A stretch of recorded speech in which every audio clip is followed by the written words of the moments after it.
to start. So last week, let me get this microphone a bit more out of the shot. Last week I was talking about OBS mostly. So today we're going to talk about the streaming platform. So basically where things go ultimately. Let me also spotlight myself if I'm made an admin, please. Thank you. And let's minimize this. Great. So let me first, as I was saying, we're going to be talking about streaming platforms. Basically, where's the last stage of this whole, rat nest we've created with different inputs and outputs and sources and everything that we want to do for our show.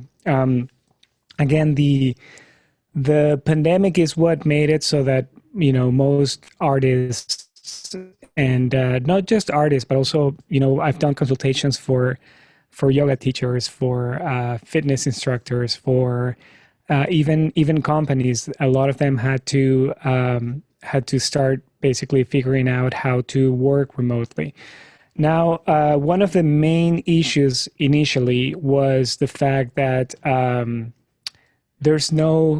it has gotten a lot better. One of the advantages, I guess, of the pandemic has been that technology has been accelerated so much thanks to the needs of people wanting to work together. And obviously, it's not perfect yet, but there's a few companies. One of them is actually Canadian. It's based out of Ottawa, and I'll talk a little bit about that one too, that allows for synchronization basically between different sources. Obviously, a lot of that stuff has to do with the speed of your internet. And for those of you who don't live in the city, you might have realized quickly how necessary it is to have a fast internet connection. So, right now, for example, I moved out of the city. My studio is still in Toronto, but now I'm in Brooklyn, Ontario, which is just north of Whitby. And I can't get fiber internet here. I can't get fiber internet. So basically, I'm left with a speed of 200 download, and I think it's 30 upload. Again, if you're doing a stream that's about 1080p, it uses about 5 megabits per second. So having 30 is pretty good, unless you obviously have other computers connected, and some of them are connected to Dropbox and to different things and whatnot. But yeah, again, just like in most classes, for those of you who might be joining for the first time, I'm going to share my screen. I'm going to optimize it for video clip and not share sound. So you should be able to see my main screen right now. And that was me telling Huma that I was here. I'm going to show you basically what I have here on my setup. Right, again, I'm using a universal audio interface. In this case, I have an Apollo 8P, which, it's a great interface, but as I showed you already, they're not necessarily that affordable, right? Like the X8P, which is the one I have, as you can see, is $4,500 before tax. But if you're wanting to open a studio and you want to have multiple inputs, then for sure I recommend one of these ones, because they're gonna sound great, and they allow you to have a lot of very close sound to what you would get using analog gear, but without having to spend that much. Like, for example, a lot of the different preamps you can get in it are like Neve 1073s or SSL preamps or API preamps, that if you buy channels independently for those, they can easily cost maybe half, or some of them even close to the full amount of this whole thing, right? But the fact that you're getting 8 of them and that you can use them on a mix, you can have 20 or 80 of them if you want, really becomes very, very cost effective. But anyway, right now I have one of those connected to another one, which is the, Twin MK2, I believe it is. Yes. So I have is the quad. So it's not here, but it's very similar to this one. If you don't want to use 8 channels, then you can definitely get something like this. It's only 2 channels. But the advantage of this one over the other ones is that little hole under it, which is actually a talkback microphone. So if you're in a setup in a studio where you're going to be separated by glass or a window, then having the talkback right on the master volume really makes it for an easy communication between you and the artist. It seems like a lot of money for that, but again, it comes with 2 preamps and it has 8 at in, so you can expand it to 8 more inputs for about $600 or $700 or less than $100 per input, and yeah, extra headphone outputs and all that stuff. And unlike the Focusrite or Audient or some of the other options that I showed you, the advantage of these ones is that if you end up getting this one, which is again the small sibling, you can end up getting an X8P later on, and then you can just daisy chain them, right? So with one cable, you're able to connect them all and to make it so that the computer sees it as one device with multiple inputs, basically, which you wouldn't be able to do with the Focusrite. For those of you that are thinking, well, but you have aggregate devices, that's a Mac-only solution, and is kind of unreliable, especially if you're working in DAWs like Pro Tools, for example. But in any case, I have those 2 interfaces connected right now, right? Which is why here, when I go to settings, you see both of them, right? The Apollo 8P and the Apollo Twin. I can set up how they're going to show up in my DAW, right? Maybe I want, I always connect my bass on input 1, guitar on input 2, kick, snare. My whole drum set back there is wired. My microphone, which is the one I'm using here that you see clip in there, is the Townsend Labs L22, which I have on inputs 9 and 10. And that's it. I have multiple outputs as well. Obviously, at home, I'm not recording with other people. It's just me. But at the studio, I just bring these 2 devices there, and I join them to another 8P. So I can do 16 plus the 8, so 24 plus 2. I can do 26 inputs with 4 headphone outputs and whatnot. And you can save all these presets. Right now, this is my address. So I have it so that when I'm here, I only have half of the devices, so I change it quickly to that. And then, yeah, right now I have the microphone connected here. I have it going through an Ocean Way plugin that changes the quality or the character of the microphone from just an L22 to an OW49, which is based out of an M49 from Ocean Way, which is a studio in Nashville, I think, or is it in LA? I forget right now, but I'm sure one of you will correct me soon. I haven't been there personally. And then I have it running through an SSL channel strip, which, as you can hear, it does a lot of the heavy lifting, actually. I'm compressing it quite a bit. This is the amount of compression that you're getting. EQ-wise, I'm adding a bit of low end. And the last thing I've added here is this new plugin that they just released called C-Suite that is designed by Cedar, which is the first company that did noise reduction. For those of you who have used Isotope RX and you love it because it's a great program, before that, Cedar was making amazing hardware and still does, actually. It's a lot more expensive than Isotope RX, but as you can hear, it's helping quite a bit. Like that's without the noise of my fans and my computers and all that stuff, and that's with the noise in, right? And you can obviously change all these parameters and whatnot. All that then is connected to Loopback, which is, again, let me just open also I'm just going to stop sharing for a second because I realized, actually, I don't need to. I'm just moving the chat here to the side so I can see if anyone types anything. But yeah, I have everything connected to Loopback, which is a program by a company called Rogue Amoeba. spelled like this. So, oops, sorry, that's what happens when I don't look at my keyboard. So Rogue Amoeba is this company, and they make, for Mac only, some amazing programs, like Airfoil, for example, which allows you to, it's similar to Sonor?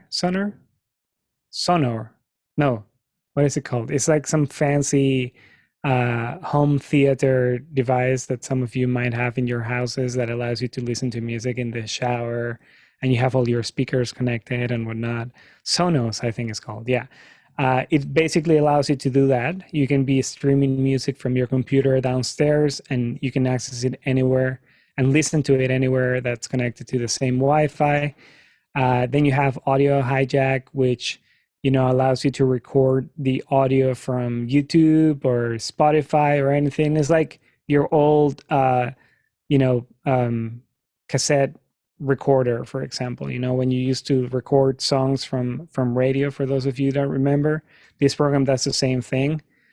Some people even use it for Zoom interviews, for example, right? Like with this program, I can open it. I believe I have it. Let me show it to you quickly. Sorry, what is it called? Audio Hijack. Yeah, I'm pretty sure I have it. I bought like a bunch of them. And I also have Airfoil, but I haven't used it that much. But yeah, Audio Hijack, as you can see, it allows you to select any application, right? Similar to Loopback.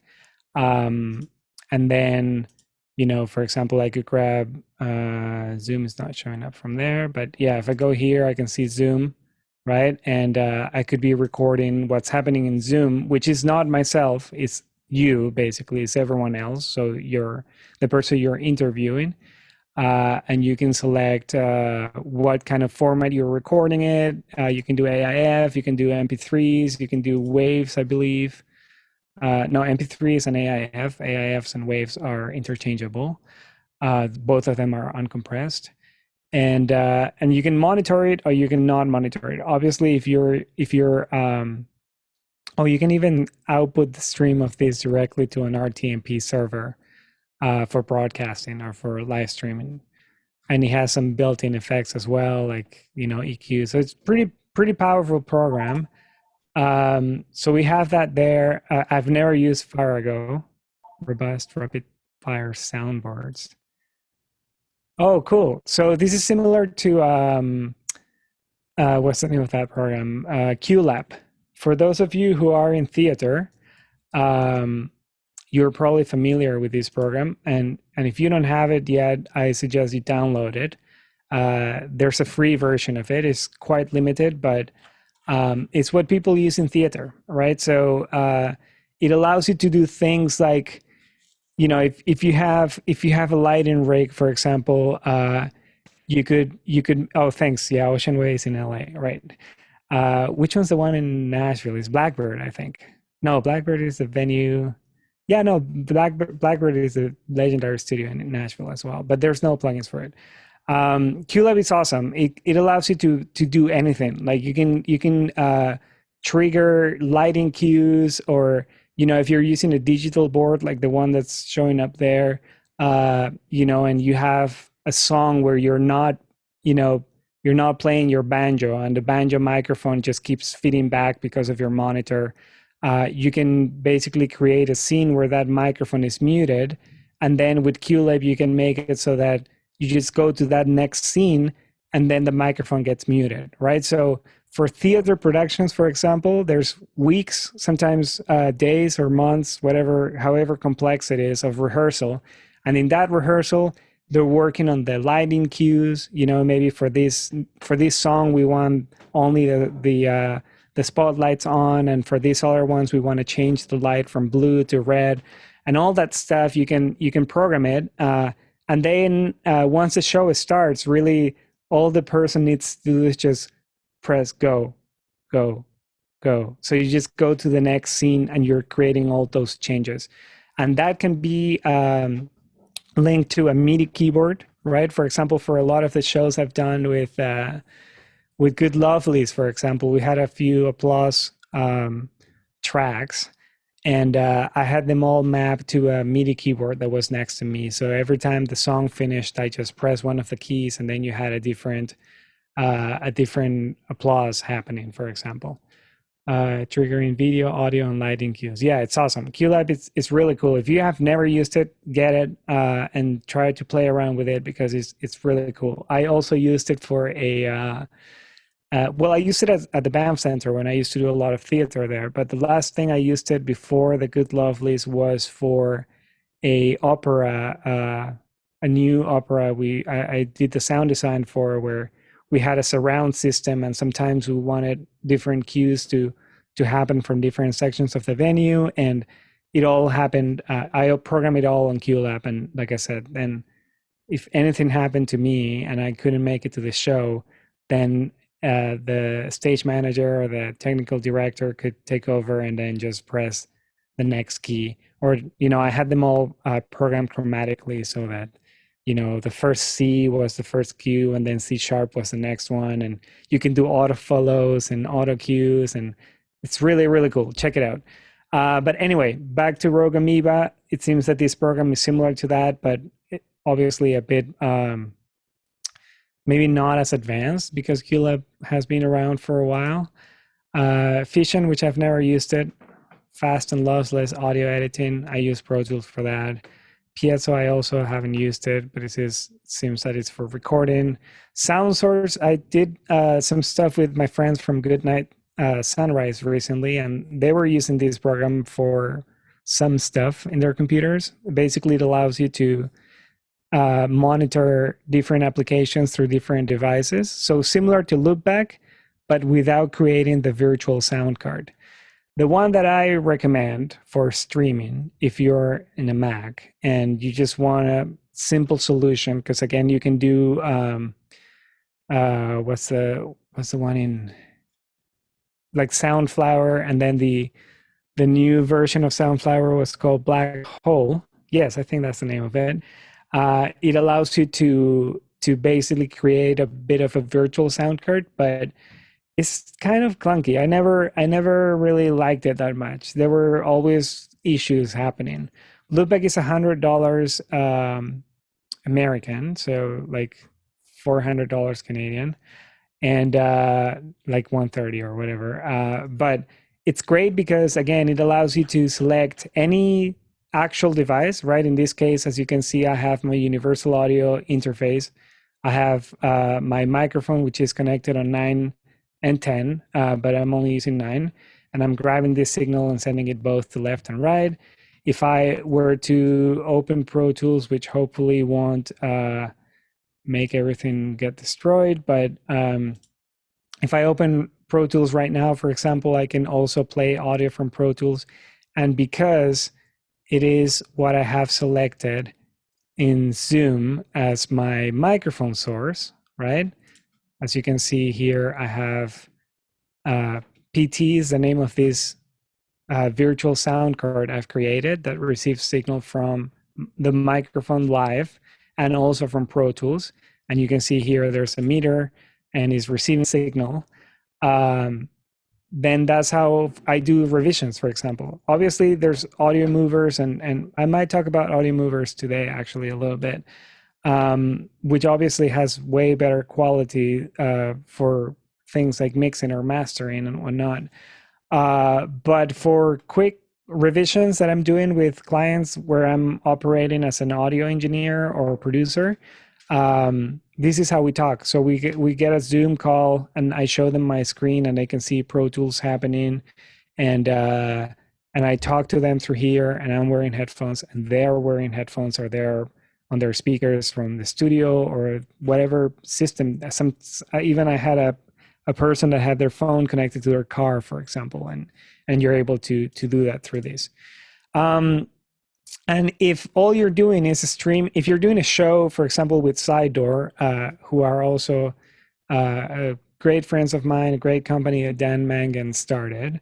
If you want to do something simple where you want to have a show and you have an audience already, but you want the platform where they set you up with a Zoom link and all the ticketing as well. Obviously, it comes at a cost. They take a percentage of what you're doing, but it's definitely worth it for like a, sidedoor.com, I think it is. Maybe. Or is it sidedoor access? Access show. Oh yeah, I saw something there. Yeah, it is sidedoor access. Sure. So yeah, as you can see, they're having a lot of different shows. Most of them are going to be in Zoom. That's what they want to um,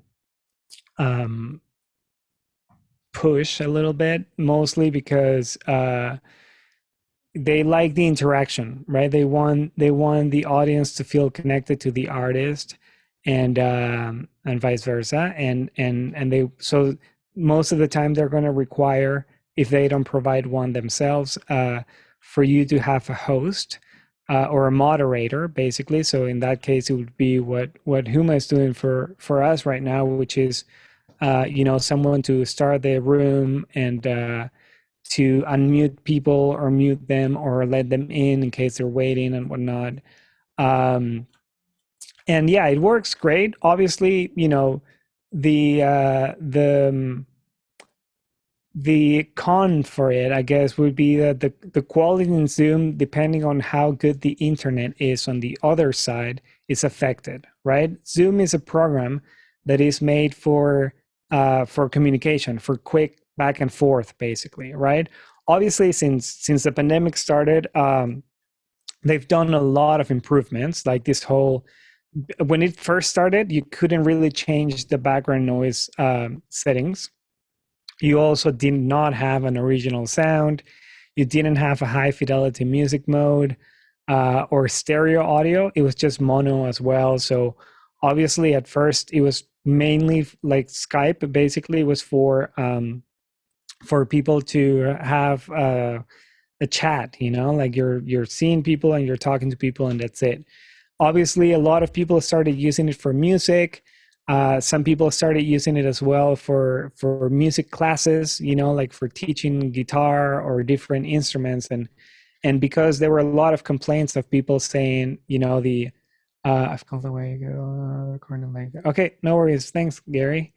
Yeah, so a lot of people were having complaints about the sound not being great, right? Like they would play the guitar, and as the sound is decaying, right, when the volume starts lowering, like a fade out almost, it would start doing weird like noise artifacts and jitter, like little noises here and there. That it was obviously the algorithm of the noise gate being applied. And they've been working a lot. They've done so many improvements. Another big one was the Aes encryption, because you might have heard sometime in the middle of the pandemic of like people having issues with their shows, where someone would hack into the meeting and then start displaying like porn or whatever on the image, and people were like very worried about that, to the point that a lot of corporations started saying we'll use anything but Zoom. So WebEx and MS Teams and a lot of other programs started becoming more popular. But Zoom, for me, in all this like two-way or multiple way communication programs, for me is the one that you can get the best sound right now. So it's great that Sidor still keeps that for them, right? If you're an artist, again, like I said, just go to how it works here. You send them an email, you talk to them, and you decide on when the show is going to be. And then I guess, depending on how much you want to give them, they can do more things for you, right? Like they can provide you with the moderator, or they can, you can basically bring the moderator yourself. They'll still take some percentage, but that's mostly for the ticketing part, right? Because any of us can do a show to YouTube or Facebook at any moment, but the monetization part, it's the part that's a bit more complicated, and Sidor has done a lot of investment in a platform that allows you to do like they can even do like geo what is it called? It's not geocaching. Oh, like geo ticketing, basically, where geogating. Thank you. Where you can have, people from the Ottawa Valley only being able to buy tickets for the show, right? So, for example, for the tour I did with Good Lovelies, we did, I think, 10 shows from the same venue. So we did like 2 days of rehearsal, and then we had 8 or 9 days straight, where each day we would do a show to a different place. And that wasn't through Sidedoor, that we did with the NAC, which also has their own system.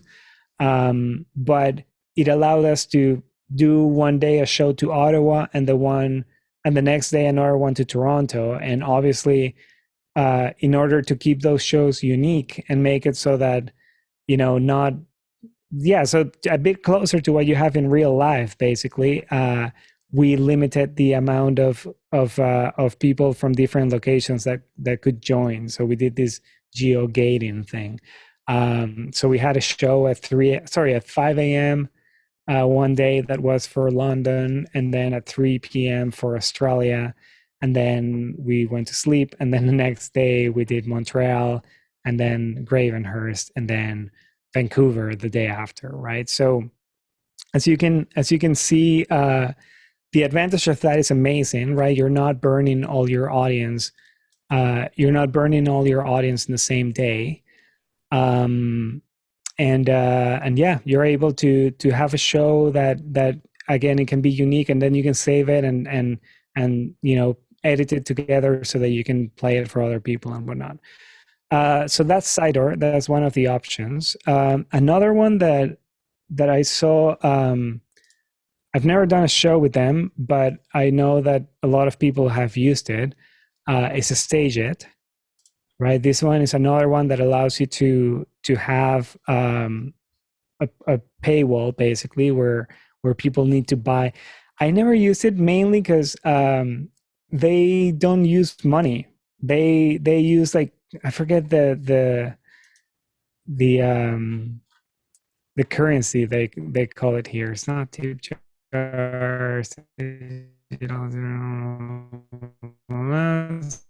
Sessions, blah, blah, blah. I don't know if I think they're all tokens. They have tokens, right? So $5 gets you 5,000 tokens, and shows can be a minimum of 3,500 tokens or something like that. However, again, great for just not thinking about it. You just want to do your show, and you're okay giving a percentage to someone to take care of all this for you, right? They have a platform where you can even get people that are not part of the show. Notes. They're called notes. Here it is. So no tip on top of that. Some of the things I don't like about StageIt, though, is that I think shows can only be up to 30 or 45 minutes. Most of the shows I've done are sometimes 90 minutes. And of course, there's different schools of thought when it comes to this, right? You have to remember that people watching, some of them are watching intently, others are just, cooking in the background while this is happening. So there is something to be said about keeping your shows, not 2 hours long necessarily, unless obviously you have the crowd and you have the fans, and maybe you're okay with people coming and going as they watch it and whatnot. But yeah, StageIt is another great option. Another one that I looked into as well is called Lucra, Lucra.live, which is this one here. I don't know why my screen dimmed. Hopefully it didn't do it on yours. But this one is one of the ones I've liked so much the most,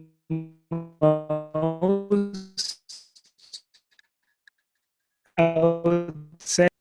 Unlike, again, Sidedoor, which is over Zoom, or if you want to, if you're more worried about quality, for example, I did a show with Jim Cuddy where he didn't want to use Zoom because we've done a lot of shows over Zoom, and again, because it's made so that you have immediate, like as low latency as you can have, it means that if the person on the other end has internet that's not as fast as yours immediately, which means that the video is going to suffer, the audio is going to suffer, but they're going to see you right away, right?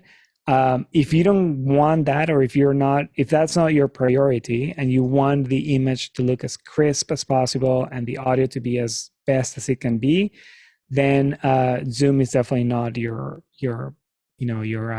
it shouldn't be your preferred method. But Sidedoor has the option of using Vimeo as well. They have a Vimeo platform where same thing, you can do all the ticketing with them. They're going to take a percentage. There's a chat function and all that stuff, but obviously you miss the interacting with the audience, which again, depending on what kind of show you're doing, it can be a deal breaker not being able to see the audience, right? But in this case, he just wanted to do his show and then maybe, look at some questions in the chat function or something like that. He doesn't like playing with headphones either, which is kind of problematic if you're doing a show over Zoom and on speakers instead of headphones. Then it's very easy to run into a scenario where you're going to have some feedback happening from your voice going into out of their speakers into their microphones back into yours. And if you're not wearing headphones, then it can get really problematic, sort of like how it did for me a couple of classes ago, but that was for a different issue. But yeah, you can do guest lists, you can do giveaways, you have chat rooms, you can embed it on your own website as well. The advantage of this obviously is that the tickets are only in American dollars, right? So if most of your audience is in Canada, then that might be an issue. But again, if you don't really care, then this is the best option for sure. You get to keep 100% if you register to their I think it's like their yearly thing, including limited. Oh, did they change it? Oh, they might have changed it. It's not come from the ticket price. They might have changed it with no monthly subscription. No, there's for sure. Is this 1 second, please? I sold tickets. I'll have to look into this. Maybe they've just recently changed it, but right, yeah, they do have different tiers. I knew that. So if you are using the free service, right, they do keep 30%. Right, you'll earn if you're Streamlabs Prime member, right? Because Lucra is a company by Streamlabs. Streamlabs is a company that also does streaming. They have their own version of OBS that allows you to have a few more features with OBS that correspond to Streamlabs, but they don't allow you to add plugins and other things. So it's completely up to, I don't have Streamlabs Prime member, but if you do, which I think is about $120 per year, so not that much, earn 100% of your ticket sale profits, right? So a lot of people are using them for shows, but also, for classes like cooking classes or yoga classes or any sort of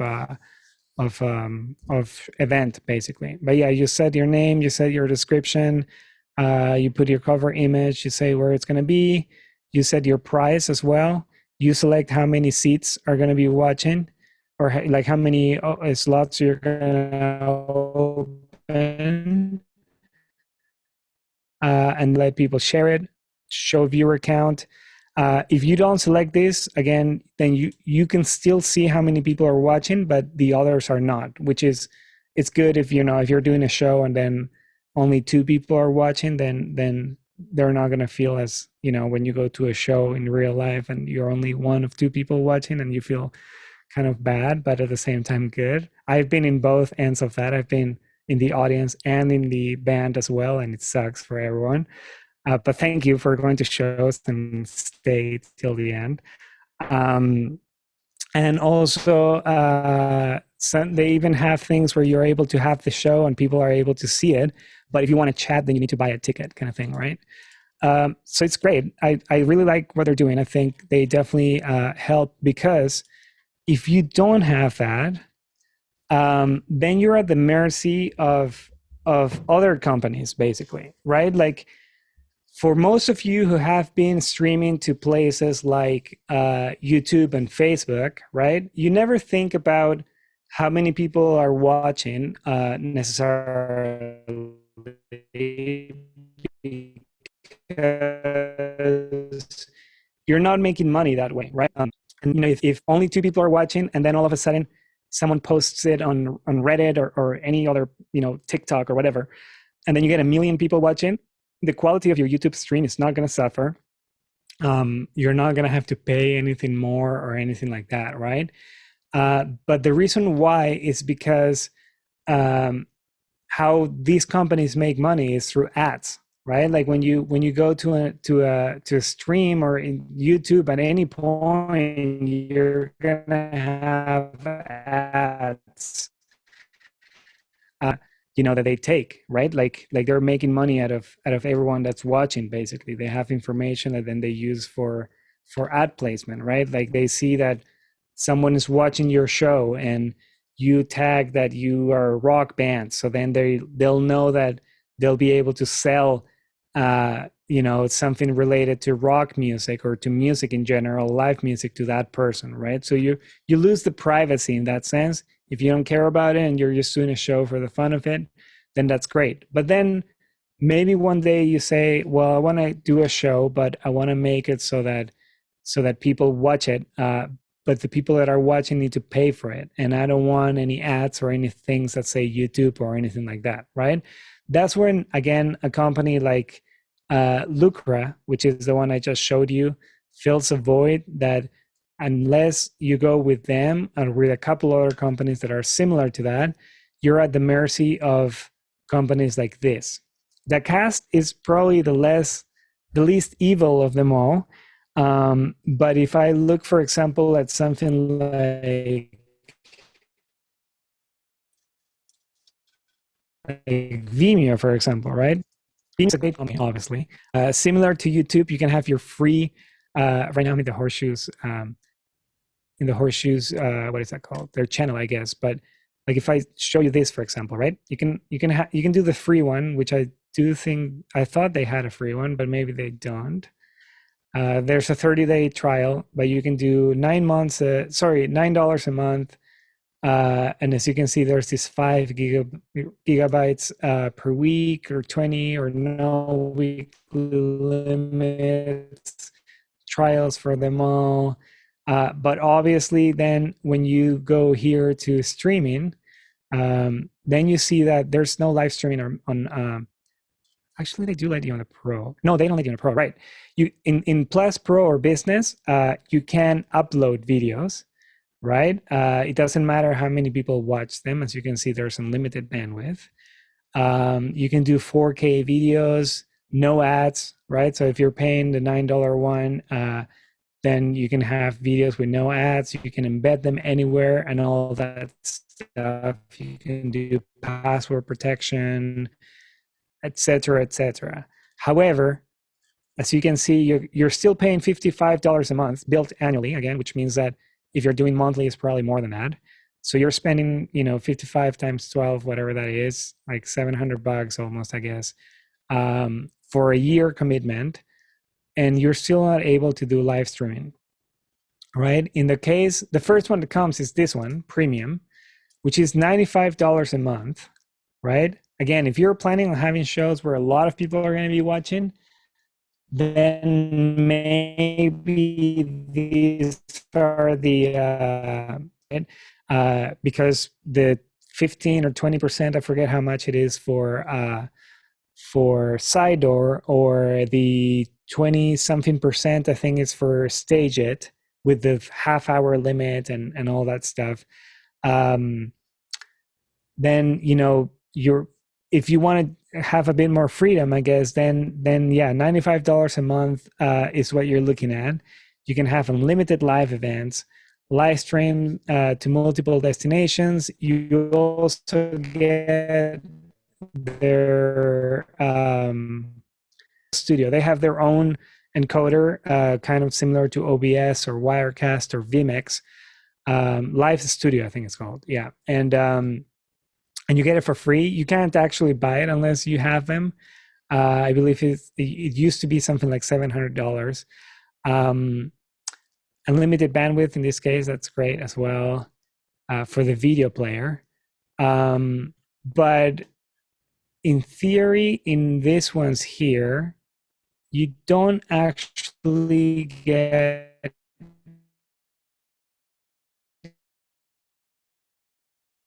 for live streaming. It's not included, right? And viewers up to 1080p streaming, right? Live graphics, audience chat, auto archiving, studio encoding software, which is the one I was just telling you about. Sell your videos directly to your fans worldwide. Right. So they're still going to take a percentage for the tickets, right? The premium setting does not really give you the paywall, right? You have to add it as an add-on, and they take a percentage for every transaction that happens. The other thing is that if you're using either Vimeo or Brightcove is another one, they give you a certain amount of bandwidth per month, and that bandwidth is not really calculated so much in your video. Like, let's say that you're getting 1 terabyte per year or something like that, right? And you're thinking, well, my show is going to be at 1080p, 30 frames per second, and it's going to be an hour. So let's say something like 1 gig, right? Or 2 gigs or whatever, between one of those two numbers. So you might think that you have a lot of bandwidth left. However, if that's not really for your video, but for the people that are watching, right? So if 100 people join, you're actually using 200 gigs of bandwidth, because they charge you for the bandwidth that each person is consuming, not for the one you're consuming, right? Because the video hosting is happening on their side. So it's basically, if you have they have a calculator on the cast. I'll open in a second, but it will show this a lot of money. At the beginning of the pandemic, I started talking to Vimeo because obviously I was doing a lot of shows, and a lot of my clients were asking for a solution for having shows with a paywall. And lately, again, premium works. You can embed it, and people are putting it behind not a paywall per se, but they're doing the ticketing through Eventbrite, for example, right? And then you embed the show on the Eventbrite page. So people pay their ticket, and then they land on this place where they can watch the show. But in theory, if you read their terms of service, that's actually a bit illegal, because they want you to use their paywall, their paying platform, basically. So whenever you talk to them, what they'll say is like, oh no, if you want to do that, you need to get the enterprise plan, which, as you can see, it doesn't really say how much it costs, because you need to contact sales. And then you're going to get a call in a few days from one of their representatives, who are all really nice. But then they tell you that it's going to cost you about, I think last time, let me think. I think it was maybe $1,000, I want to say. Yeah, it is about $1,000 per month for the amount of shows that I wanted to do and the amount of people that were going to watch. And I was explaining to them, it's like, look, but sometimes we have a show where 700 people come at $35 per ticket, for a show like Sadie's, for example, at the Horseshoe. But then I might have another show with an artist that's not as popular, and maybe only 20 people come, and they're still going to pay, but it's not that many. So every time they ask me how many people are going to come, I'm like, it really depends on the client. It depends on the show. It depends on the day. Like there's so many variables that I just wanted to tell them basically, just tell me how much I'm paying per person, regardless of how many people join, so that I can tell the artist, look, I'll give you the platform and I'll give you everything you need, but then every person that joins is going to cost you 10% of the ticket plus $2 for the bandwidth for a 2-hour show, for example, right? And then they can make their calculations and say, sure, let's do it that way, or let's just do it over Zoom, or let's just do it over YouTube or any other platform, right? I ended up not going with Vimeo Enterprise because, again, it was $1,000 per month. And here's the really funny part. It's a contract for 2 years. So you need to pay them $24,000 for 2 years so that you can use that service. And I mean, obviously, once the pandemic started, no one knew it was gonna last. Either Facebook or someone else was gonna realize that there was something missing there, and a few months down the line, like Lucra.live, for example, someone else was gonna do it, and then I would have, maybe let's say $20,000 left on this Vimeo thing that I wasn't gonna use anymore, right? Or that I wasn't gonna use as much. So again, great company. The quality on Vimeo is awesome. It's RTMP, and the program they give you is really cool. I never use it because I prefer Vimix or Wirecast, but really actually necessary for some things like this. Like you can do your own TV apps. So it's really what they call white label solution, right? So you can actually like create your own landing page that has the the logos and all the media for your band or your company, and people come and when they go in there, you have a paywall where you can enter your credit card, and it's all HTTPS or even through paywall, and they take care of everything. So if you're a big corporation, then for sure Vimeo Enterprise is the way to go. The audience is going to love it. It's going to be a really easy solution. They can watch it on they can watch it again from their Roku or Amazon Fire devices, stream it anywhere. It's going to look great on phones and everything. But again, you're looking at a big investment. So one of the first companies that started doing a big a bit more of like small player solution, again, because all these ones, like people that are buying some of these, obviously they have their own, but it's like for an HBO, like a boxing fight or a boxing match, or like some special event that's going to have a lot of hundreds of thousands of people watching, and nothing can go wrong. So you have like 24/7 support. Like you can call them and they can do remote access to your computer, and they train you as well and all that stuff. But let me know and I'll help you, and let's do some stuff together as well. But if not, if you're an artist you're on your own and you just want to make things work, then that might not be the solution. Again, with Horseshoe, we're doing this premium one, right? Which is less so, but it allows us to, again, embed it on the website, and then we do the workaround through Eventbrite. And then, those are, the cast. I was going to show you this. So for the cast, they do have their own video hosting, basically, right? So they have also their own apps so that it can work on computers or phones. You can do your video on demand content for live streaming. It's great. It's really good. The streaming quality is awesome too. You can do your monetization, as you see, through ads, right? That you can set your own ads You can have a subscription as well, which Vimeo does too on their Vimeo OTT service, which costs, I think it's $500 per month.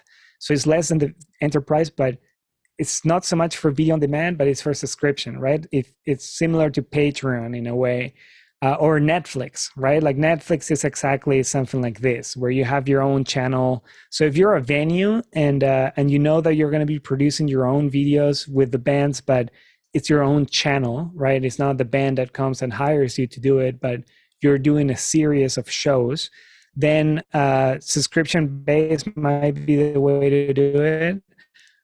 In the cast, you can also do pay-per-view. You have video analytics and playback and all that stuff, obviously.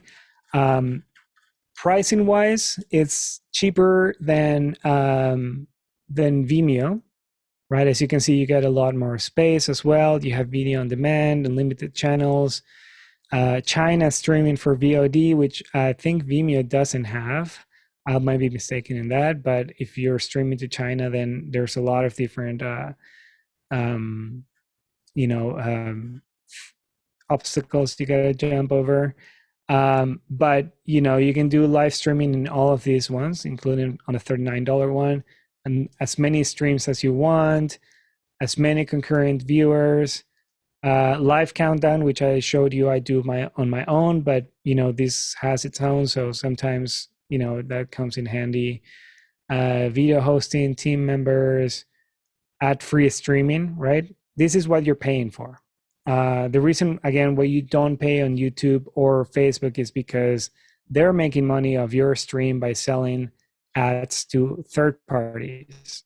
Sometimes you get some of that money back, depending on how big your channel is. But this allows you to have a like your own service, basically. Now, when it says unlimited concurrent viewers, that doesn't mean that you're not going to be paying for it. Basically, the more people are watching, the more you're going to have to pay. Is there a calculator? There used to be a calculator here. I don't see it anymore.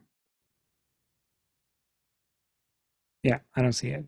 But anyway, the good thing about the cast, though, is that they also allow you to, as you can see, to do your paywall, right? So when people join, they'll be able to see a prompt asking for a credit card or PayPal or whatever service they have, and they still take a percentage, however, of the paywall.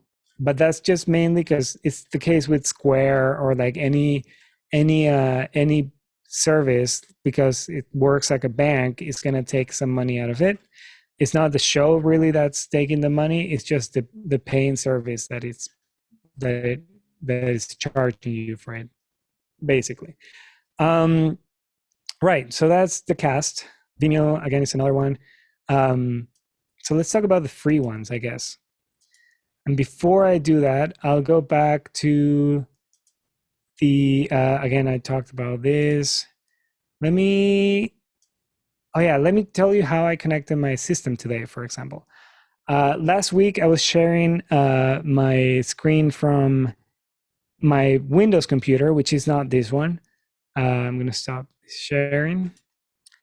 I was sharing the screen from my Windows that allows you to access any source that can be a screen or a camera through network, right? So anything that's connected to your Wi-Fi or through Ethernet, then you can get directly into your stream as well. Have you considered Discord live streaming $9.99 per month for Nitro 60 frames per second 1080 with Eventbrite integration? I have not, but I'll look into it for sure. That's really good. And do they charge you more per viewers, or is it like anyone, basically? Like you can have 1 million viewers and you're not paying more for it? No, anyone who's on a platform. Right. Let's look into it.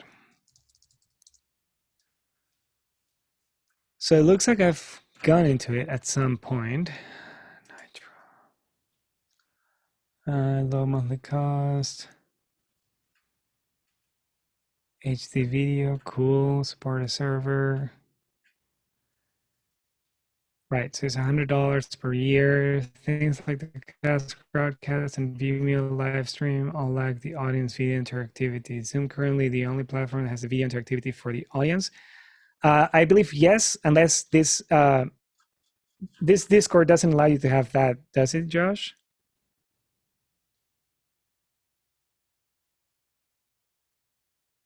We'll see in a second. I don't think so. I imagine that it's still a one way where you're communicating to Discord through an RTMP connection, and you can have audience interaction, but through chat, basically, with a moderator the only time.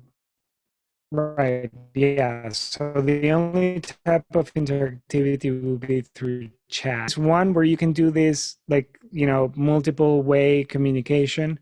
Other options for that are MS Teams, Skype, what else? There's WebEx, even FaceTime if you want. Like there's others that you can have, but for sure Zoom is one of the most advanced ones so far.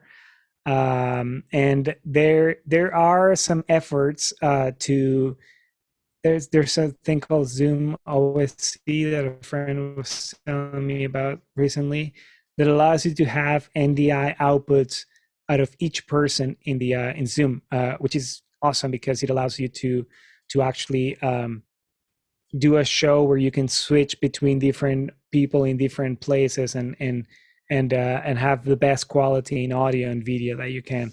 Right now, for example, when I do it through Zoom, I take I put it on gallery view and make it so that only the people I want to watch are pinned to that screen, and then I'm taking a screen capture of those. So obviously, if I need to put one little square into the whole screen, then the quality of the video gets reduced. But again, for audio is one of the best options you can get, unless you're working with vMix and you're using SRT. But it gets really complicated. That means that you have to be on a PC computer, that you have to have a great connection, that you're sometimes using an encoder. Like I did a show with Jim Cuddy again recently where we had one of these like heavy duty companies that do big productions for shows, and we did it through SRT, but they brought this SRT encoder that cost $15,000, right? And it's just an NDI input, SDI input, audio input that allows you to have that. And we still had like some audio issues every now and then where we were three people. There was a cook and someone else in a host, and then Jim. And sometimes you could hear the audio of the chef happening a few seconds before the image. And, it's not a perfect solution either.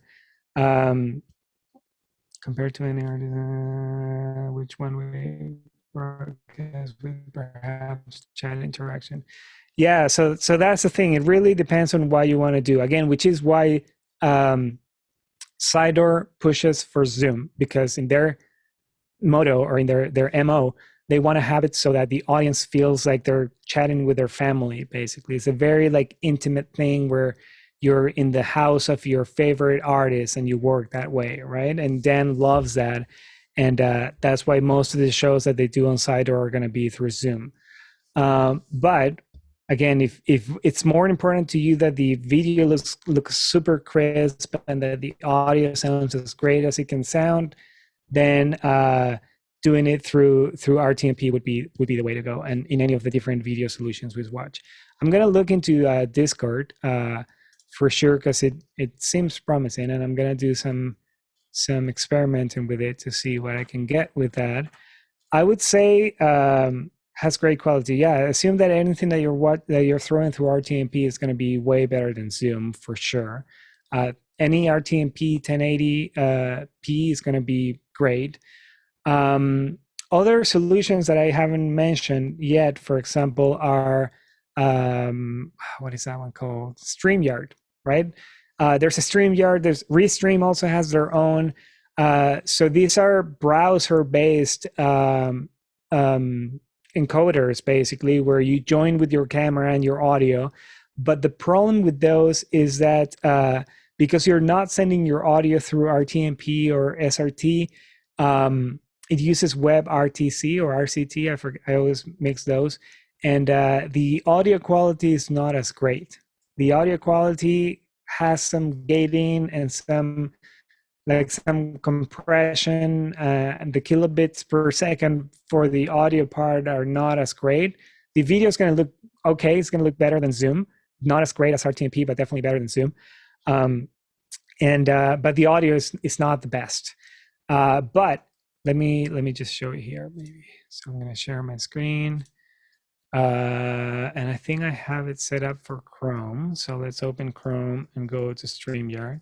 Again, if you're doing a show where you're maybe gonna have someone talking, and you don't care so much about the quality of the audio, it's just like you want the video to look fine, and you don't want to be playing with OBS, last minute or anything like that. So we'll just create one of those.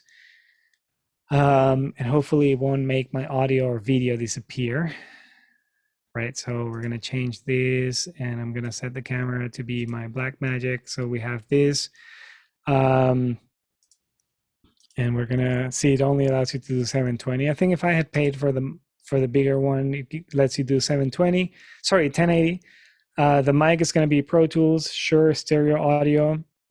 Again, it says stereo, but the audio is still it's in stereo, but doesn't sound. It's definitely compressed, right?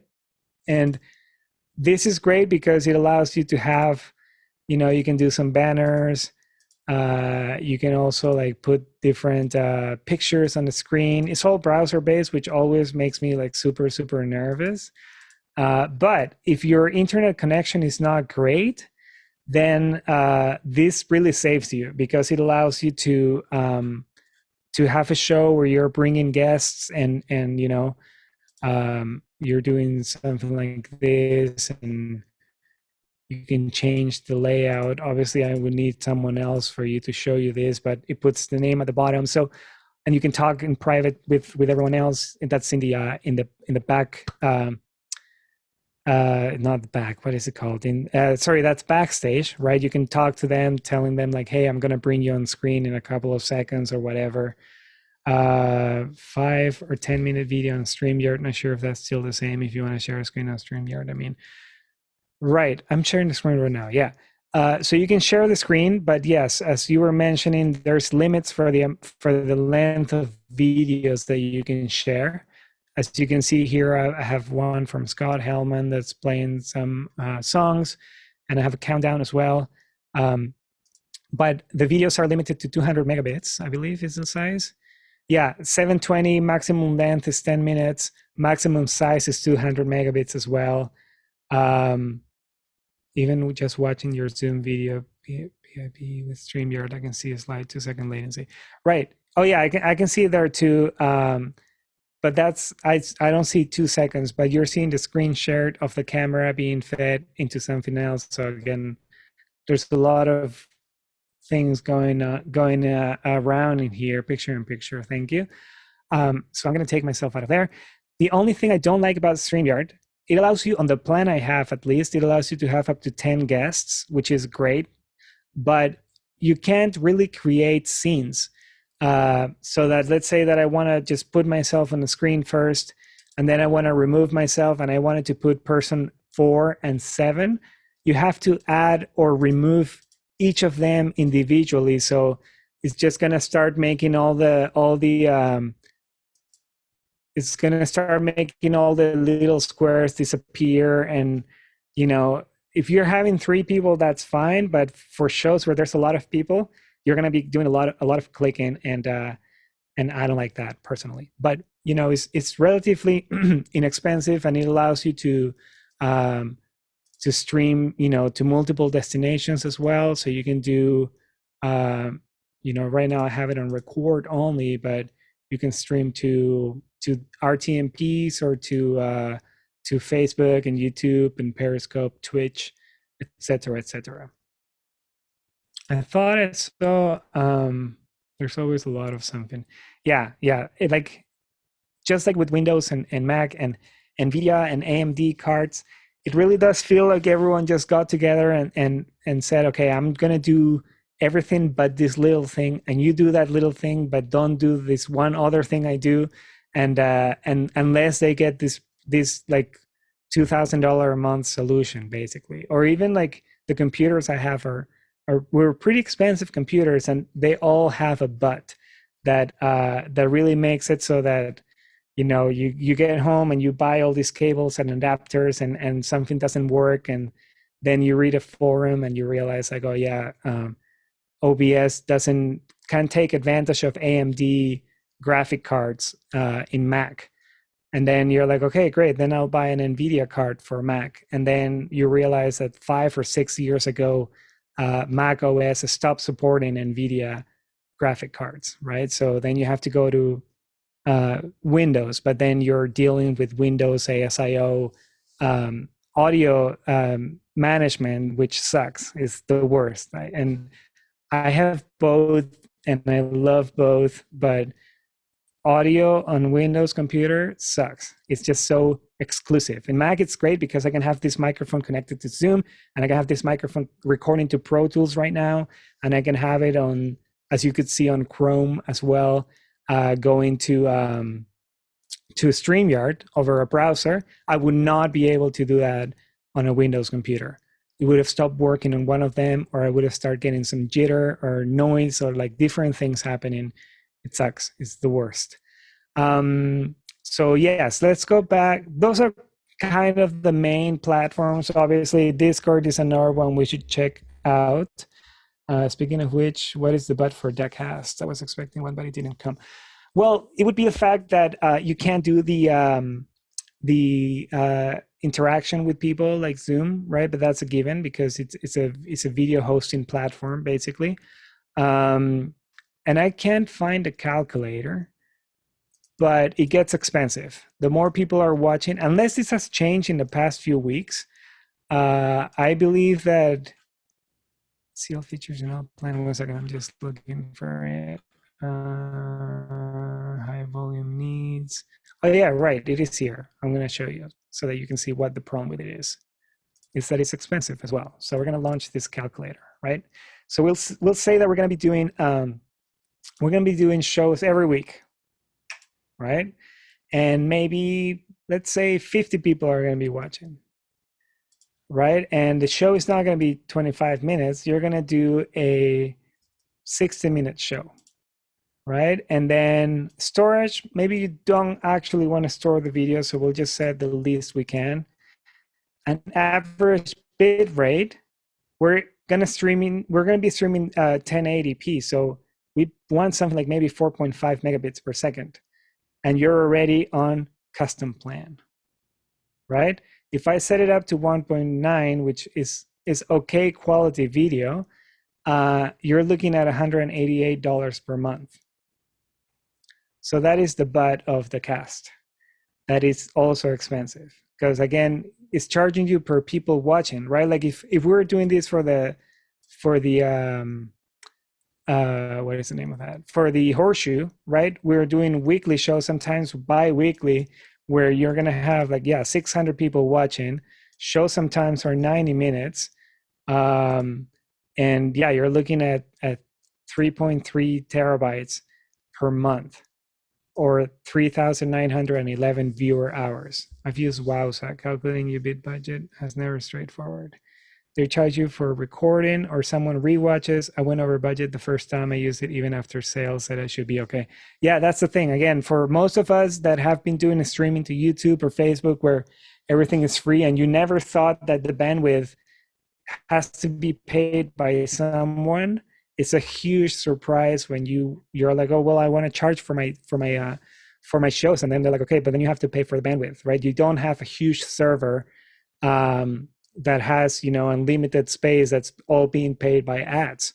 So you're fighting against like huge multinational corporations, and it's a known cost. Yeah, again, that's Randy, that's the same reason why with the Horseshoe we ended up going with Vimeo Premium.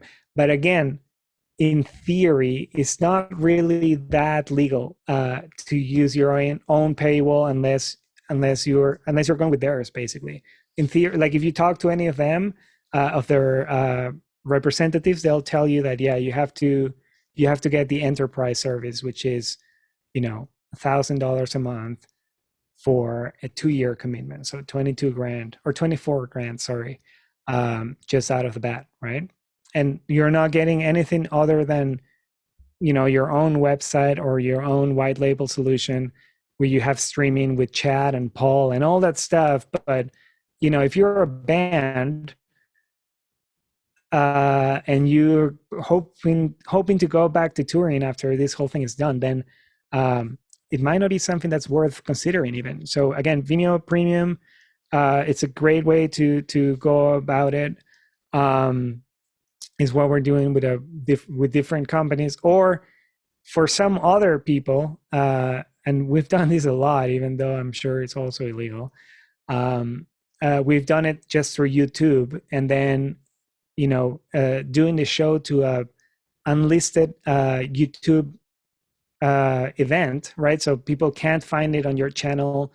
They can't find it if they use the search function in YouTube, and then you just embed that into your own website, right? So, or into Eventbrite, for example, as well, right? Like if we go to Eventbrite, I think I'm logged in, hopefully.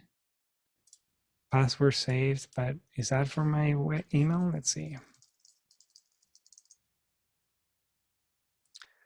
Yeah, it is. Great. So for example, if I want to create an event, I'll go there and I'll say for me, not for Isquay.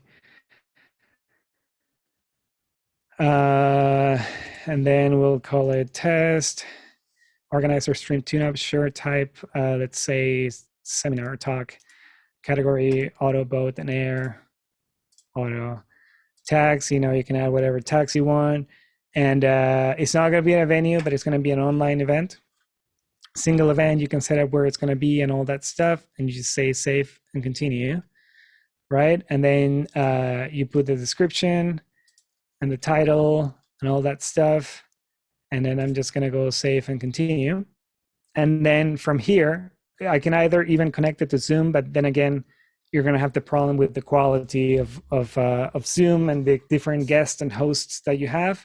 Or else I can just grab it from Vimeo Live or YouTube, right? So if I go to YouTube, for example, it allows you to put the link.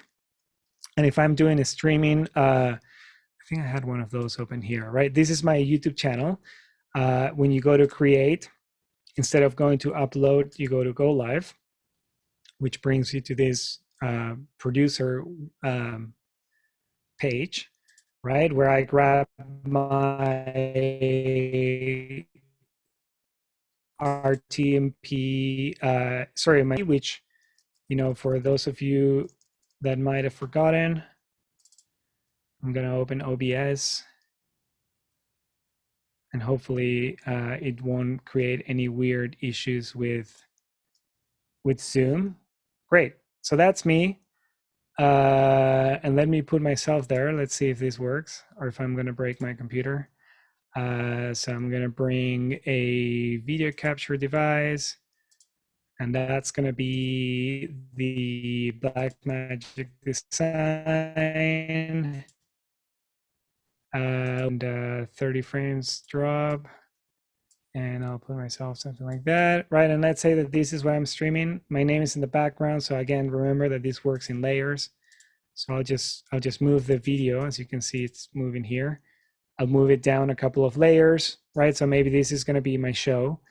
And I have my pre-show, which again, I recommend everyone does because it allows you to see that you're connected. And then I have my main shot, which is where I'm talking. Disregard the fact that the audio is out of sync, you're seeing the clean to here, and it's embedded at the same time as the video. If it weren't in sync on the actual image, remember that in OBS, you can actually change all those things. Sorry, not there, but on advanced audio properties. Right, I'm able to change the offset of the audio. Right, so I delay the audio so that it goes at the same time as the video, which is why you should be doing clap tests and all that stuff before you start. And then in settings, under stream, right? This is where you're going to put those values. I'm going to put the value for the URL, which I'm going to paste here. And then I'm going to copy the string key, right? Which I'm not going to show you, but I'm just going to copy. I'm going to delete this one and paste the new one there. I'm going to hit OK. I'm going to hit start streaming. And I wait. It looks green. 4200. It's great. Processor is at 28%, which is kind of high. But again, I'm sharing my screen. I'm using Zoom. There's a lot of stuff going on right now.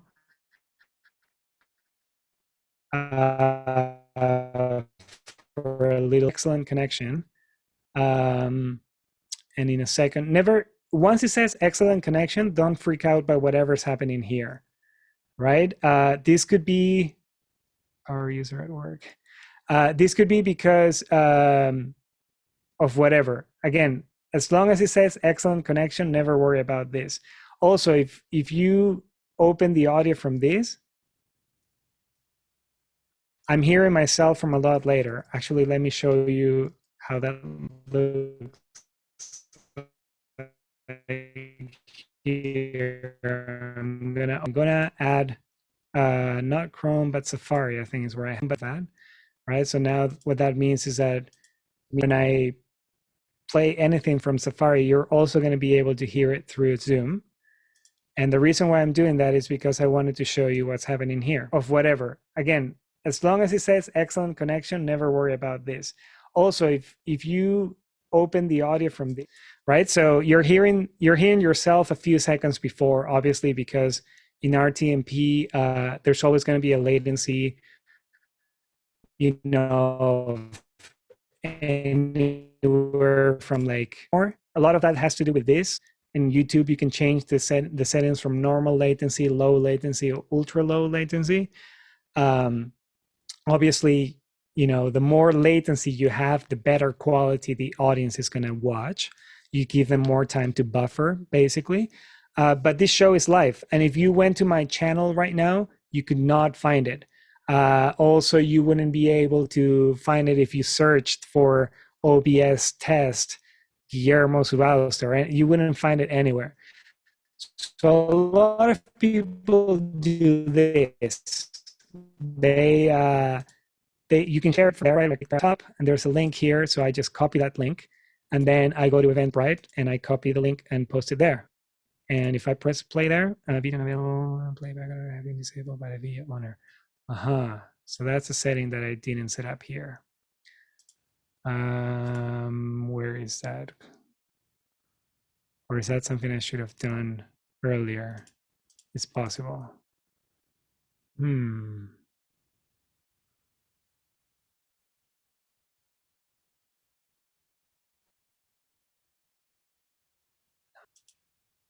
Yeah, I think it's something that I should have set up before because it most of the time allows me to. Let's just pretend that it worked. So I'm gonna go save and continue, and then let's see if it shows up. Tickets available, we're gonna say 24,440 at a price of $10, and save.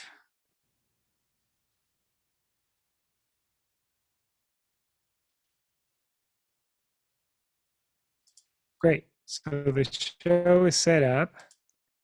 I'm gonna save it, and does it allow me to publish it? Yeah, next. And then publish my event. We're gonna make it private for now. Anyone with the link, sure. And I'm gonna see what happened with this YouTube thing in a second. But let's see, let's copy this and paste it in a new page. Oh, is it gonna make me pay for it? Hopefully not. I don't want to pay $10 for. I already have a ticket because I'm the owner, hopefully. Playback on error have been disabled by the video owner. Yeah, it must have been something I did here.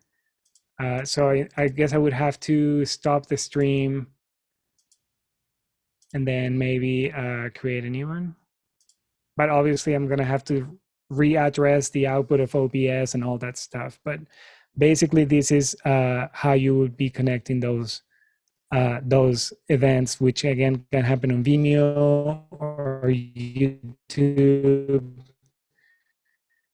Is it because you're that's what I usually do. Settings, analytics.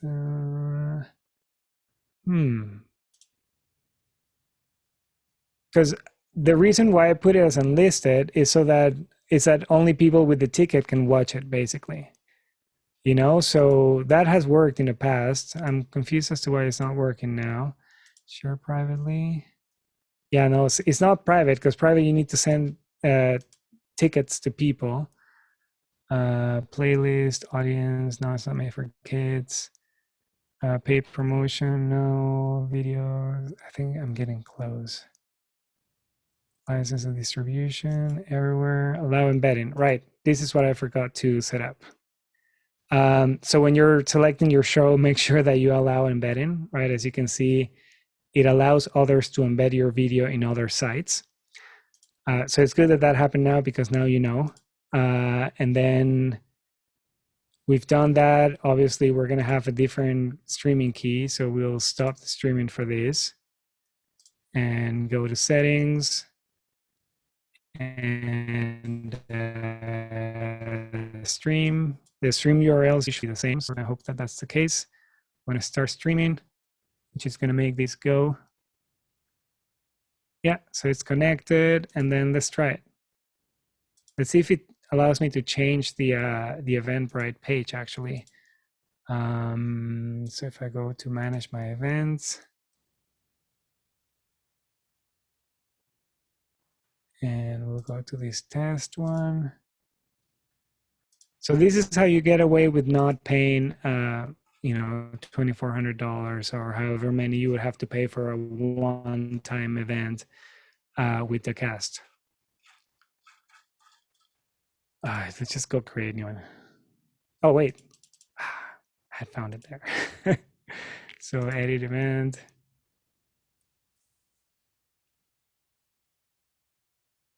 Just gonna give it a second. Now, does it allow me to change the actual video? Online event page. And then, yeah, we're gonna change that for this. And if I press play, there I am. Again, don't worry about the quality from that, because it's buffering, it's getting better now. And that's how you make it work. So again, the only problem of this, I guess, is that if anyone, you have this YouTube thing at the bottom. If anyone clicks on it, then they're able to actually go to the site, like to the unlisted event where they can see you. Right? I'm gonna bring the volume down because I don't wanna see myself, but or hear myself, sorry. They're gonna be able to access this, and in theory, I could just copy this and then share it with my 100 friends, and then you have 100 people that are basically jumping in line, or not jumping in line even, but they're just breaking into your show, right? However, you know, like, unless you're like a huge band, I don't think you should worry about that so much. You know, most of your fans, I imagine, are people that are, you know, that like the band and that or like you. And if you make it so that that is how to run, will DM you a link to Discord? Yes, please do, Josh. But if you're an artist and you're doing a show from your studio or from your home, and you want to sell a few tickets, then what I recommend people is doing it that way. It's the best way to do it without, you know, spending a lot of money at all. Eventbrite is going to take a percentage of the tickets, but it's very minimal compared to all the other options I showed you. Yes, they get YouTube ads at the end.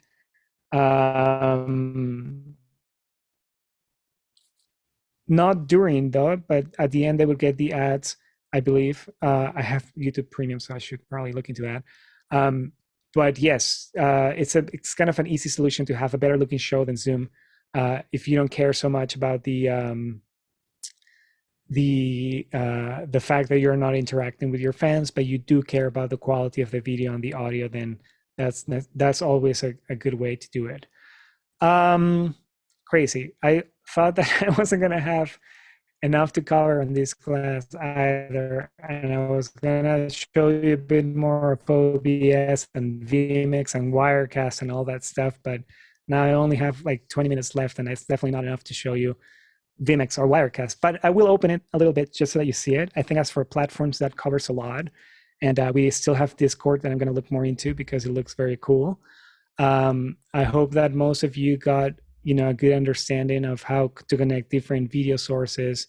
If you haven't yet looked into NDI and how you can make any source, including your phone or your iPad, Androids and iPhones, into cameras. So I would recommend using your phone as a camera before you buy a device like, I don't know if it's gonna, oh yeah, I disconnected something. I knew I shouldn't have reached back there. Blackmagic is there, and if I put it again, now you can't see it. Okay, give me 1 second, please.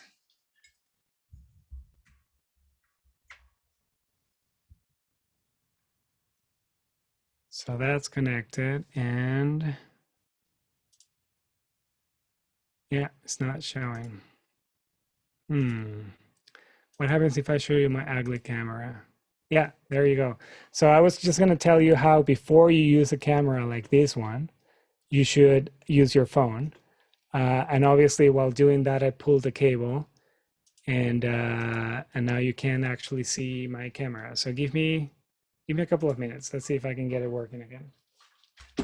Great. Okay, I'll just leave it on the interface direct then. But yeah, be careful with moving cables when the show is happening, because that's how shows get ruined. Regarding NDI and phone, see on the iPhone, that could be because of the internet connection. In the iPhone app for NDI, which is the NDI HX, if you click on the gear at the bottom right, you should have a little, like, it looks like a speedometer basically, and you're able to change the bandwidth. So you might have to lower the bandwidth, the video quality, so that you can actually have less latency on it.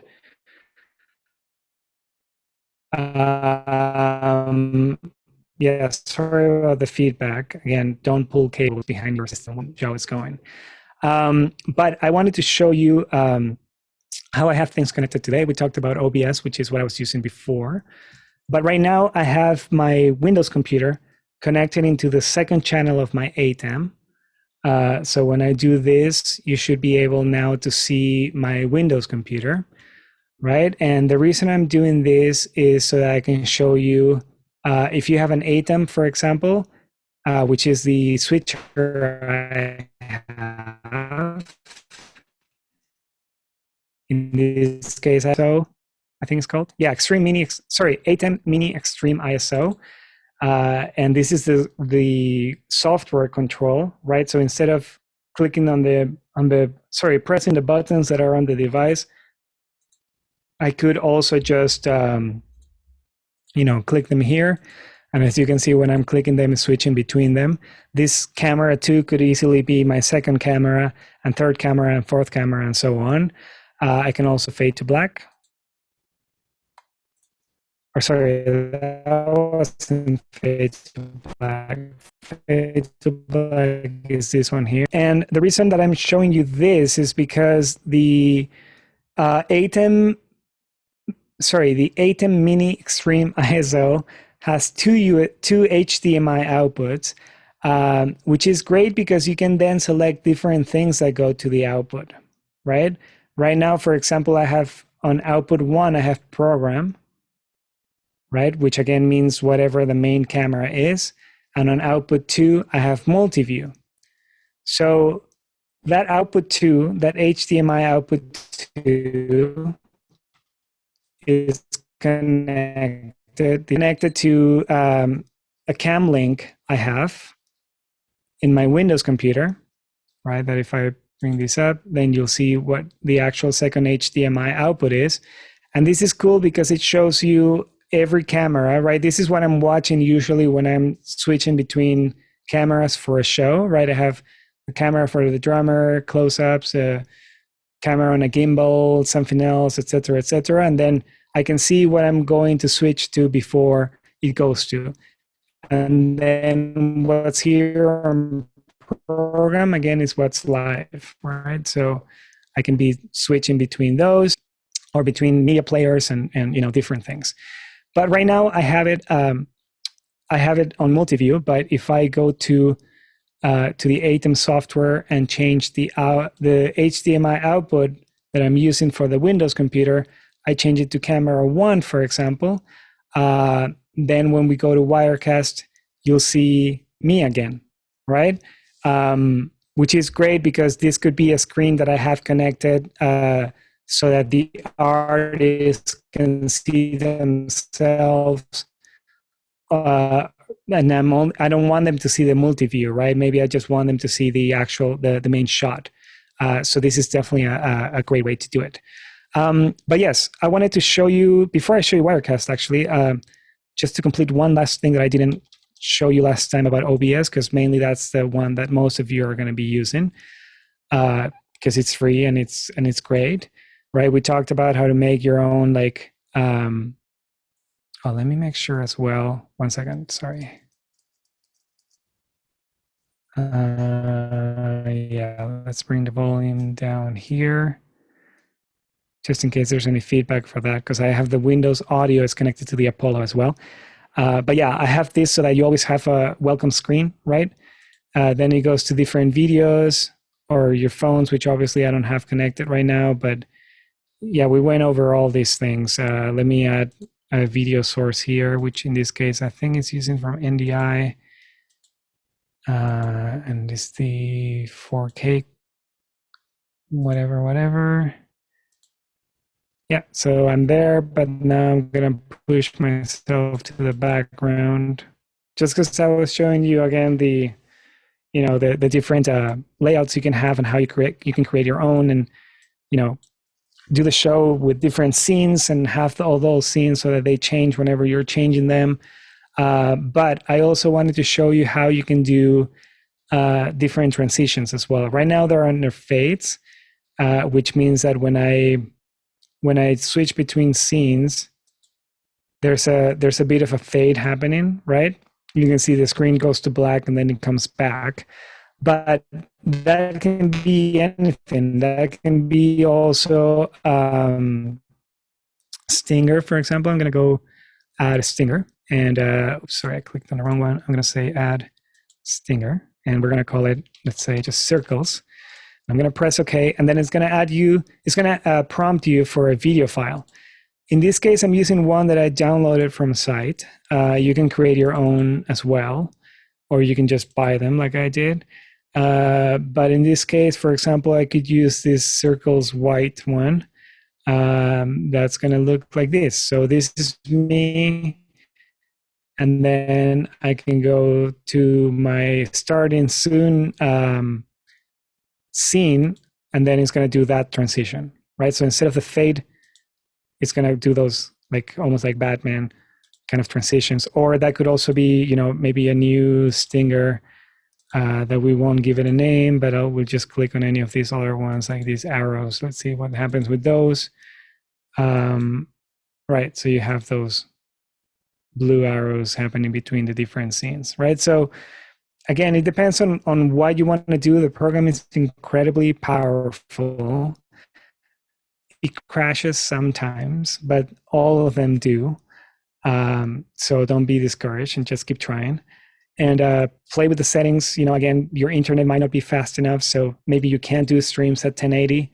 Most people that are on MacBook Airs of the older ones, the new ones with the M1 chip, and especially like Mac Minis and stuff are proving to be really, really powerful. But if you have one of the earlier Mac Minis or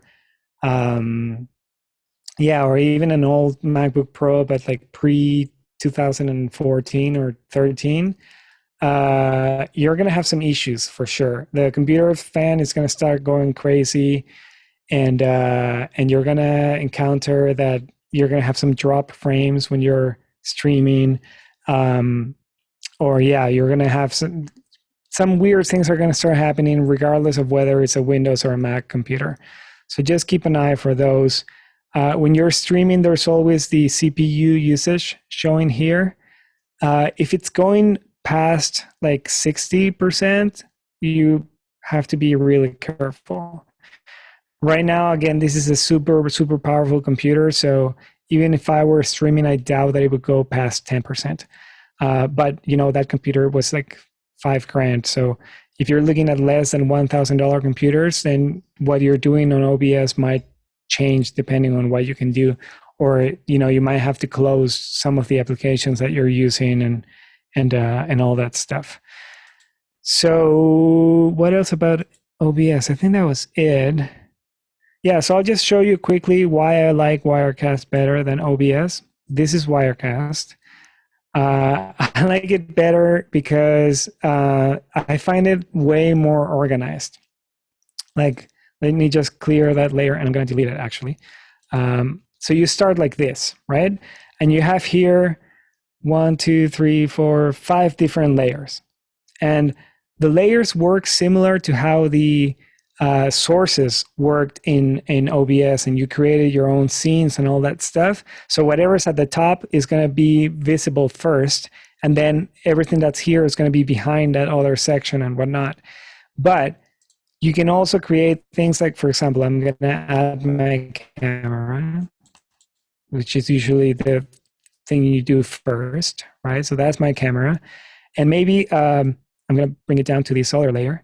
This is your preview, and this is your program. So similar to OBS in studio mode, you can record, you can stream, right? These are similar to the start streaming, start recording buttons in OBS. You have your ISO recording as well. This on the left is your inspector view, basically. So any source you add, like for example, again, right now I added this camera, you're able to change the name. You can also do things like, you know, rotate it. Let's just put it back to 0, which I'm going to type. In any way, really, which is handy. Like right now, you might think this is like super cheesy, but if I'm doing a show where I'm putting myself on like a screen, a monitor on the side, and I'm using a virtual set, then this becomes really handy actually. And let me maximize this window so I can see it on the side. Great. You can also zoom and, you know, create whatever sort of view you can. So let's put this back to how it was, for example, just because maybe I'm going to have it maximized for the beginning, and then I'm going to duplicate that shot. They're called shots here, not scenes. And on this second one, I can make it so that I'm a bit more zoomed in, so you can just see like more like my eyes. And then, you know, as I change between those scenes, you know, you can do like that sort of effect, and you can program all these ones to your Stream Deck if you have one of those.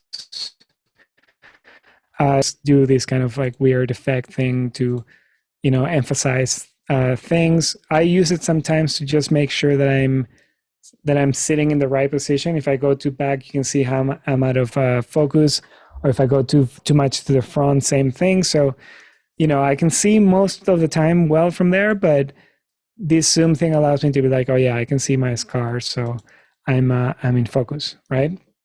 So that's something to consider. Oh, I still have. Sorry, I realized I still have OBS streaming on my Mac computer, so I'm just stopping that. And then, yeah, you can create your layers like that. Like I said, I can, for example, add another layer here. You have video captures, right, which are any sort of video device you have, same as in OBS. Audio captures, same thing. You have all your different sound cards, and in the case of my Mac computer, for example, I would see all the virtual sound cards that I've created through Loopback in here. Media files, are everything that's videos, for example. I'm not sure which any of those are. I think most of them are shows from, yeah, so I can add videos that can be whatever length, right? Unlike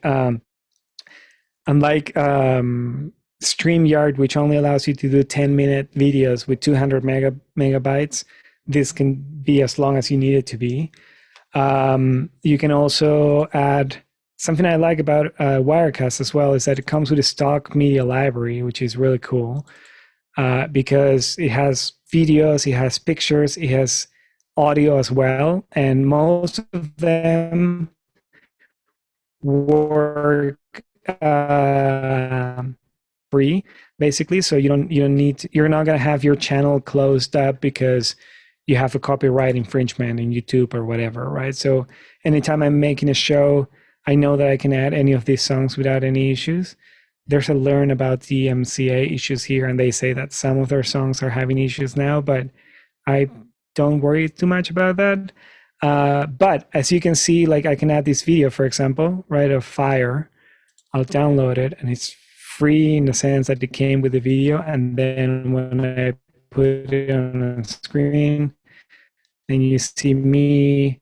Because these are layers, all I need to do is just clear the layer, not clear this one, right? I'm going to leave this one in there. And then I just press go, which is this, or the space bar, and I'm able to go back to the other scene I had, basically. Obviously, this is a video. This fire stopped at the end, so all you need to do is when you're clicked on it, right, when it's highlighted, as you can see, and you go to the settings, right, you here have the layers of that shot. You have the zoom and the cropping and all that stuff that we were looking at. If you have a PTZ camera, this is where you can change the panning, tilt, and the zoom of that camera as well. I don't have any PTZ cameras here, so I won't do that. Same thing with the audio. Chroma keys, right, which just like we showed you last time with Leo, we're able to mask a screen or whatnot. Change the transitions as well. But the reason I wanted to show you this last part is because here's where I could have changed this to when finished. Right now it's on hold, because which is why now you see the fire is static, because the end of the video, we got to the end of the video, now it's just holding the last frame. I can change it so it's looped. So then what that does is that, sorry, let me just get rid of it and go to this scene again. And then I'm going to click on it. And then when I go here, then that fire is now going to be there forever, right? And it's a video that's transparent, which is why, again, you can only see the actual fire particles, and then I'm behind that video without the need of a green screen or anything like that. And you can have 5 layers on top of that, right? So like maybe that's something else that can be not a screen capture, but something like an overlay. And it also has a lot of default ones. So this could be something like this, right? Where now because it's highlighted, I can go to the different properties of it, right? And I can say, let's say, show, oops, I'm typing on the Mac computer, show example. And I'm going to be, I'm going to go to the other text field, that one in this case. So I go to the properties of that text and I put my name there. And I would bring another guest and put that guest on this side, I guess, right? And then I could, for example, sorry, I'm losing my mouse. I can duplicate this shot and then make it so that that second shot is a bit smaller, right? So I'm going to put myself there like that, for example. And then I'm going to go here and crop the side. Yeah, let's just say that. Actually, no, let's do that. And then let's add another network, which again is how I have my camera connected.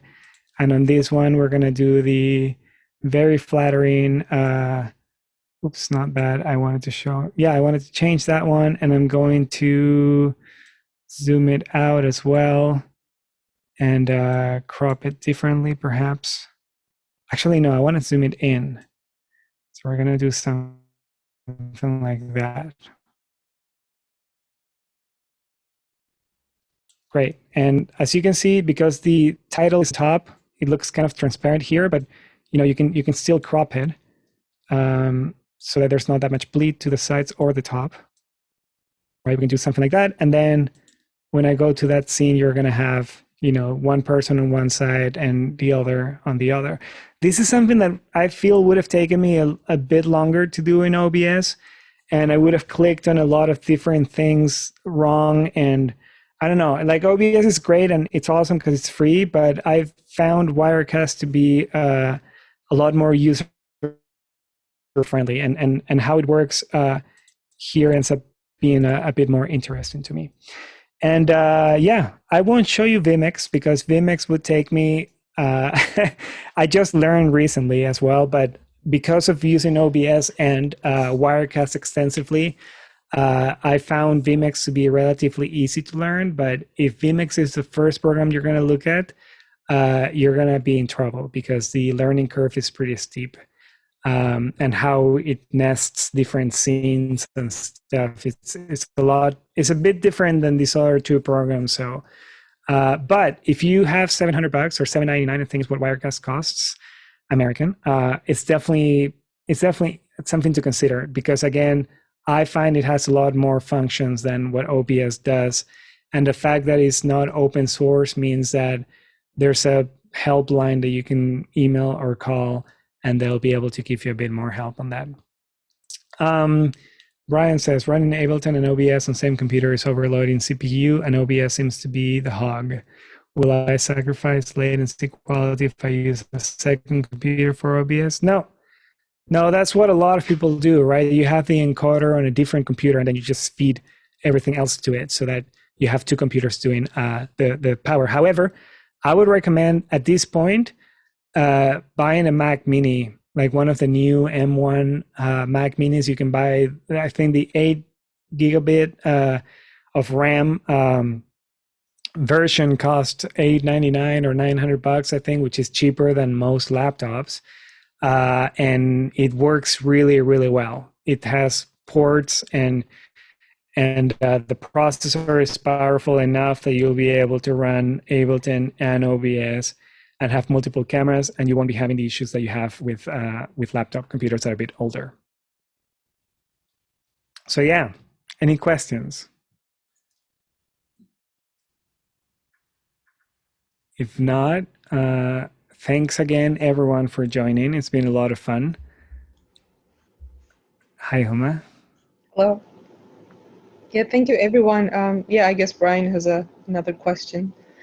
Oh yeah, SyncSpace, right. So sorry, let me just share my screen for 1 minute because it doesn't really pertain to this too much, but it's a cool, is that how you spell it? No, but I'm sure it's going to correct me.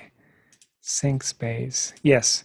It's a company from Ottawa that has it's using Jackrabbit or Jack something, I forget the exact term, but it makes it so that you can actually have shows where you're talking to people almost in real time. The latency depends a lot on your internet, but I've seen people getting as low as 8 milliseconds of latency between each other, which is less than what you have when you're recording in your own computer, basically.